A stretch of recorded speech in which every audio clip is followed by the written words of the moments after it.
Mr. President, to you, Chairman Harper, and other members of the board, other platform guests, distinguished faculty, dedicated support staff, parents, guests, everybody else here, but most importantly, the graduates of the class of 2018. What's up?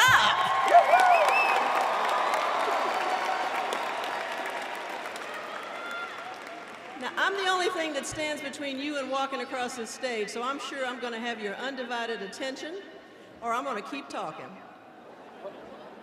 It is truly an honor to be back home, having served as Dean of Students here at Thomas Nelson in the early part of my career, and I am truly honored to be a part of your celebration tonight. As you can see, and as you've heard, I'm an old lady who's had lots of jobs, so they think I might have something of value to share with you. I do want you to know, though, that I'm not going to talk as long as my career has been.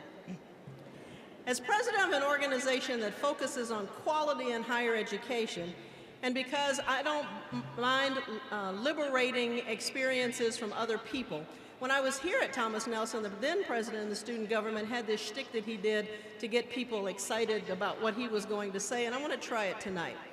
If you would, graduates, sit up toward the front of your seats. And if you can't do this, don't walk across this stage tonight. I'm going to count to 3, and on the count of 3, I want you to stand up, throw your hands in the air, and as loudly as you can, shout the word hallelujah. Ready? 1, 2, 3. Yeah. All right.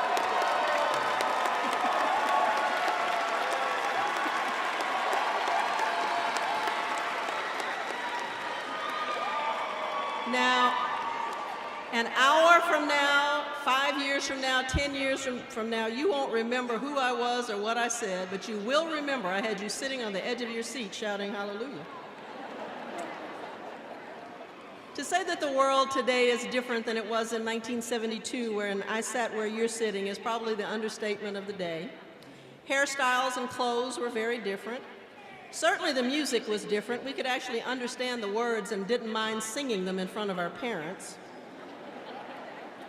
It took much longer for us to find out information because we actually had to go into a building called a library and go through a card catalog to pick out a Dewey Decimal System number and then walk back into the stacks and pull out the book to find the answers, as opposed to Googling something instantly that you won't remember as soon as you go to a next turn. We also actually talked with each other. We didn't text, we didn't call each other nearly as much, and we watched facial expressions and actually had interactions with people. We knew what they meant when they said things and did not have the challenge of misinterpreting what they said because we could not just read it, but we could actually see and hear them. And there were not only enough jobs to go around, but there were actually enough people to fill them. As I reflect upon the mammoth changes that my generation has caused to be placed in this lifetime, I can only wonder what you and your fellow graduates are going to do 50 years from now. Things that we take for granted, like Velcro, microwaves, Post-it notes, computers, and I don't mean the ones that filled a room like this, but ones you can hold in your hand or wear on your wrist. Not really a long time in 50 years, come to think of it. But there are 2 things that all of those inventions had in common. One was the people who had a curiosity about creating them, and the other was a set of skills in order to implement that curiosity. That's what you've been preparing for the last 5, 10, 15, 20, however many years it took you to get here. And whether you're graduating summa cum laude, magna cum laude, or thank you loud, we are proud of each and every one of you out there.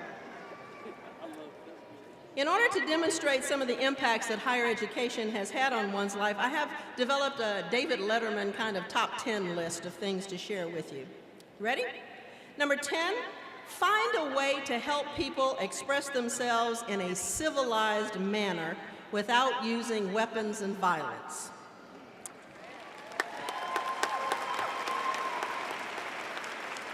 You have learned over your time here that the English language is quite extensive. We keep adding words to it annually. Surely there are enough words that we can use to describe our displeasure so that we don't have to succumb to the use of weapons and violence. Civility has gone out of the window, and I need you to work hard to please bring it back. I have faith that you are going to be able to remember to say and to teach the people with whom you work and live and play to say thank you, and please, and excuse me, and most importantly, use the blinker on the car for which they paid so much money.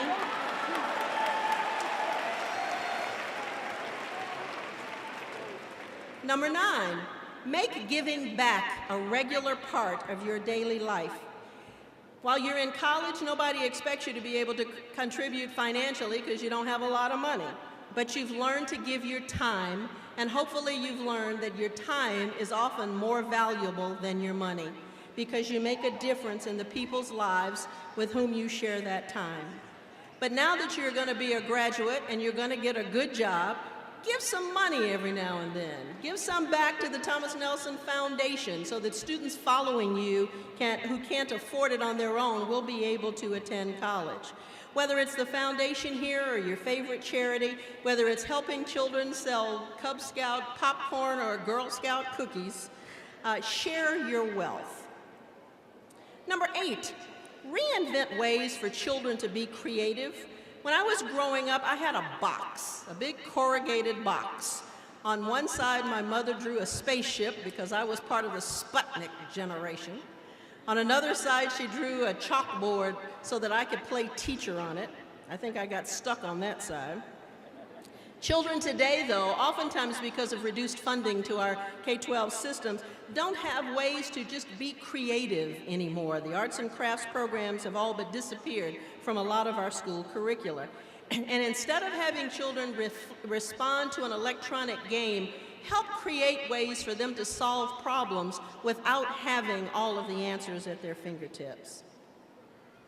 Number 7, make public service and civic engagement something in which people want to engage and are proud to do. We become so jaded by the behavior of so many of our elected officials that many of us don't even bother to learn their names. We supported them when I was growing up with both time and money, and now we just kind of shun the voting booth. In order for our country to retain its position of greatness in this global world, we have got to learn to contribute to and support our locally elected officials. Number 6, this is the bad news. Learning is a lifelong phenomenon. It does not end with the exam that you took before you were certified to graduate. You need to continue to learn something new every day. And there is still no question too stupid to ask. The faculty can identify with this one. I taught child psychology for 10 years, and I was teaching the advantages of breastfeeding children versus bottle-feeding children and how you bond with the baby and you pass the antigens to help them become healthy. And I had a young woman ask me if black women had chocolate milk in their breast. True story. And I had a response much like this. Some of the students in the class fell out laughing, could not believe that she had asked that question. Others sat there in disbelief, like, did she really ask that question? But there was a group in there that was sitting there trying to process the possibility of chocolate milk in black women's breasts. So after the laughter died down, I did tell her that to the best of my knowledge, there were no flavoring packets in black women's breasts, that all breast milk was the same. But we sometimes feel too embarrassed to ask a question. You are still responsible for your own knowledge, even when you leave Thomas Nelson. So don't stop asking questions or seeking answers. Number 5, before the Chicken Soup for the Soul books came out, there was a 2-volume book called Life's Little Instruction Book that a father wrote a bunch of one-liners to give to his son as he was going to college so he would not forget all the lessons that he and his wife had tried to teach him. And one that sticks with me and I try to practice every day, and I encourage you to do the same, is the one that says, be as kind to the janitor as you are the chairman of the board. Because everybody has a role to play, and no one is any more important than anybody else.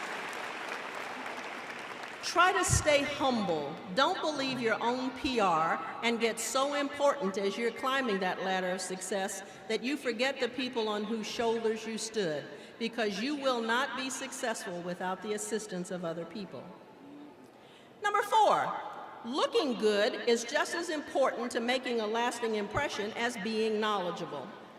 Unfortunately, today the fashion industry has done a disservice because we no longer have work clothes and play clothes and Sunday go to meeting clothes.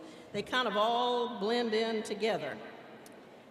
When you go out for a job interview, I need you to remember that the only B in which that boss is concerned is your brain. Not your bosom, not your butt, but your brain. And don't go to that interview exposing anything else other than the knowledge that you have earned here at Thomas Nelson Community College. Yes. Preach it, preach it. There'll be days you'll wake up and say, oh boy, I hate to go to this job, and you will not care how you look. Always, though, get up and say, you know, this job cannot survive without me being there another day. And you stand up tall and you dress to impress, and you go out and you do the best that you possibly can, because you never know who's watching you and which opportunity will come to you next. Number 3, be a mentor to those who are trying to achieve what you've already achieved. You've learned some very valuable lessons as you've gone through the curriculum here. Share those with others. Go visit a high school and a middle school and even an elementary school and tell them how important it is to learn how to read and understand what you read and write so that other people can understand what you're trying to say, and to think and analyze problems and to do math without a calculator because the battery could die. Number 2, stand for something. My grandmother used to tell me that people were going to talk about me no matter what I did. If I did something good, they'd say, oh, she just thinks she's Miss Goody Two-Shoes. And if I did something bad, they say, see, I knew she wasn't going to amount to anything. So they're going to talk about you no matter what you're doing. Give them something positive about which to talk, because people will respect you more when you stand for something, even if they don't agree with you, than they would if they have no idea where you stand. And the number 1 and final lesson I'd like to share with you is from my experience in 8th grade. Back before some of you were even a twinkle in your mom and dad's eyes, I was part of the 8th grade class that was going to integrate the Catholic high school in San Antonio. And it never dawned on us that people might not want us in class because we had permanent suntans. But we had an 8th grade teacher who was old as the hills. She's probably my age now, but we couldn't understand how Sister Clotilde got up and down every day. The older I get and the more arthritic I get, the more I can identify with that. But she told us 2 things that still stick with me that I want to share with you. The first thing she told us in 1964, remember, was that black people were obviously the most important people in the world, otherwise white folks wouldn't be making such a big deal over us. And in the 70s, the same thing was said about women, that women obviously were the most important people in the world, otherwise men wouldn't be making such a deal about us. And in the 80s, it was people with disabilities. Every decade, we have found a group of people on whom to dump so that we feel better. And she said, don't let that get you down. Just stand up and say, I am a graduate of Thomas Nelson Community College, and you may slow me down, but you will not stop me as you get out there and face life. The second thing she said was, though, that it really didn't matter what color our skin was because we're all Americans, and American ends in the letters I-C-A-N, I can. And she never wanted us to say what we couldn't do until we had tried. You have shown that you have that American spirit inside each and every one of you because you've overcome so many obstacles to get here tonight. To each of you, I say, well done. Congratulations to you. Thank you for letting me be a part of your celebration, and best of luck in the future.